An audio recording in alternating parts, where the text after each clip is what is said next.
Hello, my name is Ronald with Indicator Vault, and in this video we're going to go over some volume indicators here on TradingView, and three of the more popular indicators that you can use, and just a little bit of ways you can use them.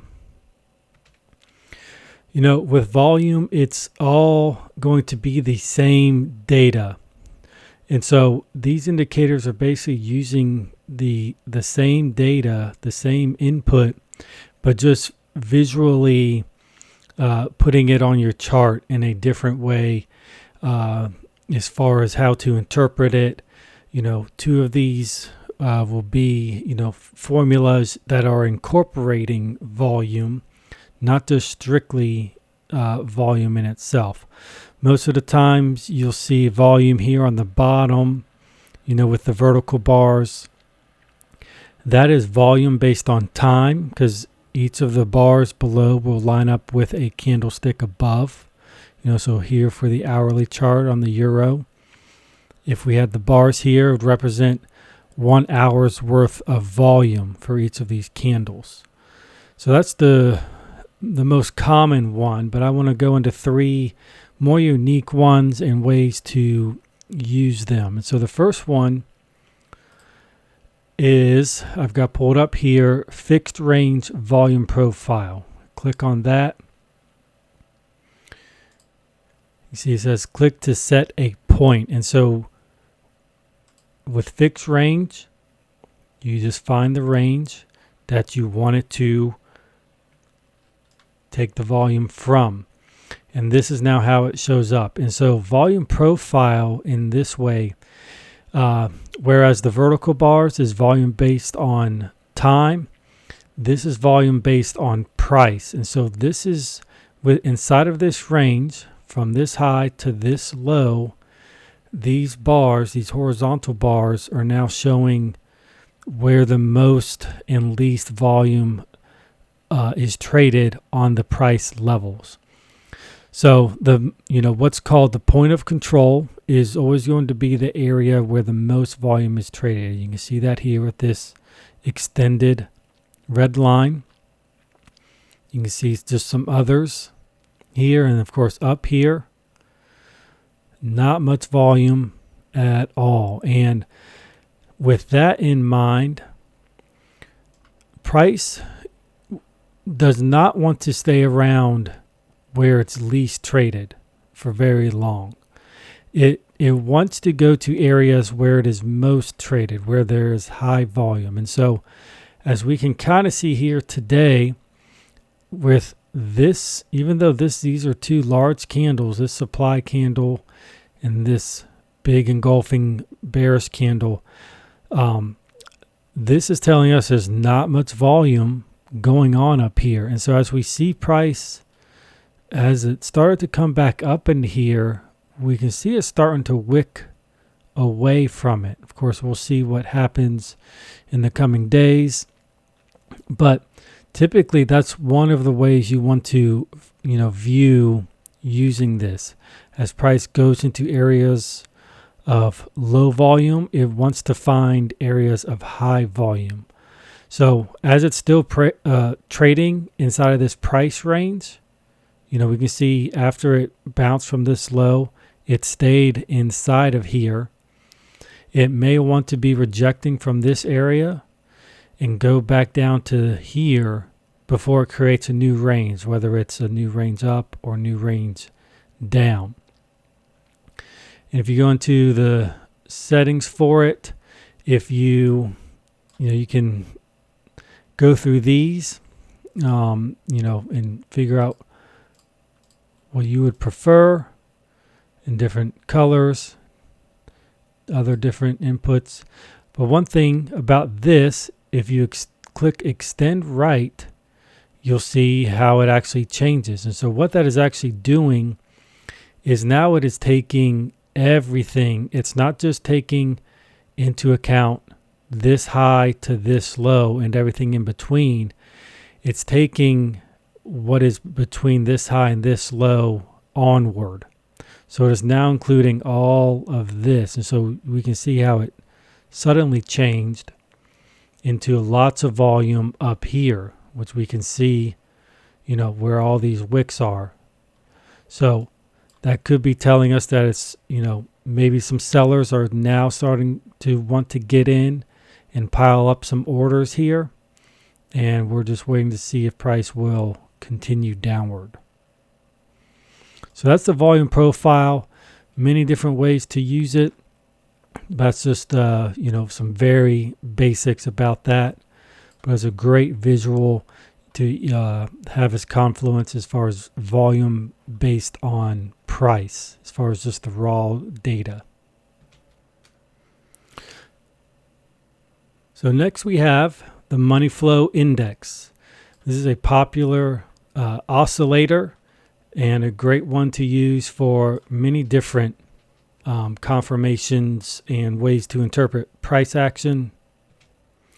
So obviously it's a technical indicator, and it has its overbought and oversold areas, as well as the oscillator. And what I have this on here for is because to create this formula, it incorporates volume. Other oscillators like the RSI, the stochastic, they do not incorporate volume. They only incorporate price as far as their formula. This incorporates volume as well. It's in a sense kind of the volume weighted RSI, so to speak, as far as the type of term you could use for it. But it can easily be used for obviously the overbought, oversold areas. And it can also be used for divergence, just like RSI and stochastic. They are great for spotting divergence. This is also a great divergence indicator to trade with. Now, I think right here, so we can see going into the oversold, but price consolidates as it moves up, dips down, which correlates with this. But as we see here with the money flow index, this low is way above here, unlike this low, where this low is way below this price. These equal lows, telling us it's a fake out, that price is still wanting to be strong. And of course we see a solid up move right after that. So this is a great oscillator to use for kind of the standard ways as far as overbought, oversold, and divergence as well. So lastly, we have on balance volume. You can see it's another type of oscillator. However, it's not really to be used for divergence or overbought and oversold areas. In fact, actually these numbers will change depending on the asset that you have. These numbers are not super important. What this is a momentum indicator that incorporates volume into its formula of how it comes up with this line here. Essentially, it's calculated by summing up the volume on an up day and then subtracting the volume on a down day. And so whatever number that is, it is being graphed here. And obviously it would depend on when you start it on the the look back days. Here on the default, I believe it's, was it 5, or that's the SMA. You can have it depending on the time frames that you want it. You can have the smoothing line, which is actually probably a great thing to have. That's another thing many may use this, as this is, with momentum indicators, they are in a sense a leading indicator, or was what it's called. And so it's kind of getting ahead of what price may do, and telling us where it's probably going to start heading, whereas moving averages are more lagging indicators. And so coupling those together, maybe a leading indicator with a lagging one, as we see here in the bottom with this smoothing line, can help get a better gauge of what is going on. So you can look for the crosses when one crosses below the other, and so on and so forth if you wanted to incorporate something like that. But essentially when volume dries up, the price is typically going to go down. And then another way to use it is if you see a spike up in the on balance volume, but you still see price consolidating, that's giving a clue that it's about to break out. We expect a breakout extremely soon. And so that's basically it. Again, it's a momentum indicator. It's going to start going one way or the other before price typically does.